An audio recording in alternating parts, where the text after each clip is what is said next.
नगरमधील 12 पालिका निवडणुकांचा बिगुल वाजलाय। प्रचार शिगेला पोहोचलाय। सत्ताधारी व विरोधक एकमेकांवर तुटून पडलेत। अशातच कोपरगावातील एका फ्लेक्सची जिल्हाभर चर्चा रंगली आहे। हा फ्लेक्स जरी कोपरगावात लावण्यात आला असला तरी त्याच्यावर संगमनेरचे कौतुक करण्यात आल्याने तो कुतूहलाचा विषय ठरलाय। नेमका काय आहे हा फ्लेक्स आणि त्याच्या चर्चा का होत आहेत, हाच विषय आपण समजून घेऊयात। नमस्कार, मी अजय आणि तुम्ही पाहत आहात अहिल्यानगर लाईव्ह 24। नगरी राजकारणाचं परफेक्ट ॲनालिसिस। कोपरगाव शहरात सध्या एका फ्लेक्स बोर्डची चांगली चर्चा रंगली आहे। संगमनेरमध्ये दररोज पाणी येते, जे संगमनेरला जमले ते कोपरगावला का नाही असा प्रश्न उपस्थित करणारे फलक कोपरगाव शहरात लागलेत। कोपरगावचे नागरिक रोज या फलकाला पाहत असल्याने त्याची चर्चा रंगली आहे। हे फलक कुणी लावलेत यापेक्षा संगमनेरच्या पाणी योजनेचं कौतुक थेट कोपरगावात झाल्याने या फलकाबाबत कुतूहल निर्माण झाले।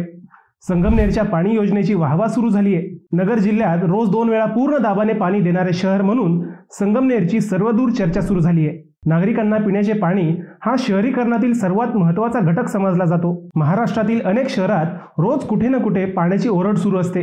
रात्री अपरात्री पाणी येते, माती मिश्रित पाणी, अस्वच्छ पाणी पुरवठा अशा आशयाच्या बातम्यांनी रोज कोणत्या ना कोणत्या शहराचे वाभाडे काढलेले दिसतात। परंतु संगमनेर या बाबतीत मात्र स्वयंपूर्ण ठरले आहे।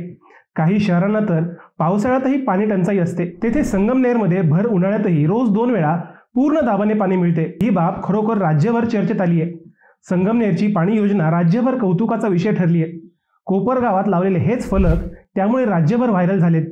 आता संगमनेरची पाणी योजना नेमकी कशी आहे ते आपण समजून घेऊ। निळवंडे धरणाच्या कामाला 1999 मध्ये गती मिळाली, तेव्हाच तेथून संगमनेर शहरासाठी थेट पाईपलाईन आणली गेली। शिवकालीन पाणी योजनांच्या धर्तीवर गुरुत्वाकर्षणाच्या साहाय्याने निळवंडे धरणातून पाईपलाईनद्वारे संगमनेरमध्ये पाणी आणले गेले। ही कल्पना तत्कालीन पाटबंधारे राज्यमंत्री बाळासाहेब थोरात यांची होती। तत्कालीन मुख्यमंत्री विलासराव देशमुख यांच्याशी थोरातांचे जिव्हाळ्याचे संबंध होते। या संबंधाचा उपयोग करून थोरातांनी पाईपलाईनला शासकीय मंजुरी मिळवली, काम सुरू केले। काही दिवसात ही योजना पूर्णत्वास येऊन संगमनेर शहराचा पाण्याचा प्रश्न कायमचा मिटला। आज संगमनेर शहरात दिवसातून 2 वेळा पाणी येते। ही योजना नेमकी कशी आहे ते आता आपण पाहू। निळवंडे धरणाच्या भिंतीच्या तळाशी संगमनेरसाठी स्वतंत्र व्हॉल्व्ह बसवला आहे। निळवंडे ते अकोले अशी 38 किलोमीटर लांबीची ही पाईपलाईन आहे। उताराच्या साहाय्याने पाणी थेट संगमनेरमध्ये पोहोचते। निळवंडे धरणातून पाणी आल्यानंतर शहरातील जलशुद्धीकरण केंद्रापर्यंत नेले जाते। हे शुद्ध केलेले पाणी शहरातील 7 टाक्यांमध्ये पोहोचवले जाते। या 7 टाक्यांपासून शहरातील प्रत्येक घरापर्यंत पाईपलाईन करण्यात आली आहे। ही योजना ज्यावेळी झाली त्यावेळी शहरातील जुन्या पाईपलाईन काढून बीड धातूच्या नव्या पाईपलाईन बसवण्यात आल्या होत्या। त्याद्वारे रोज सुमारे 1 कोटी लिटर पाणी घराघरात पोहोचते। महत्त्वाचे म्हणजे दुसऱ्या मजल्यापर्यंतही मोटारीशिवाय पाणी जाते। हे पाणी एकदम शुद्ध असते। यासाठी जलशुद्धीकरण प्रकल्प कार्यरत आहे। 2021 मध्ये तत्कालीन महसूल मंत्री बाळासाहेब थोरात यांनी 23 कोटी रुपयांच्या अद्ययावत जलशुद्धीकरण प्रकल्पाला मंजुरी मिळवली होती। त्यातून रोज शुद्ध पाणी पुरवठा होतो। मित्रांनो, संगमनेरची ही पाणी योजना तुम्हाला कशी वाटली? तुमचे उत्तर आम्हाला कमेंट करून नक्की कळवा।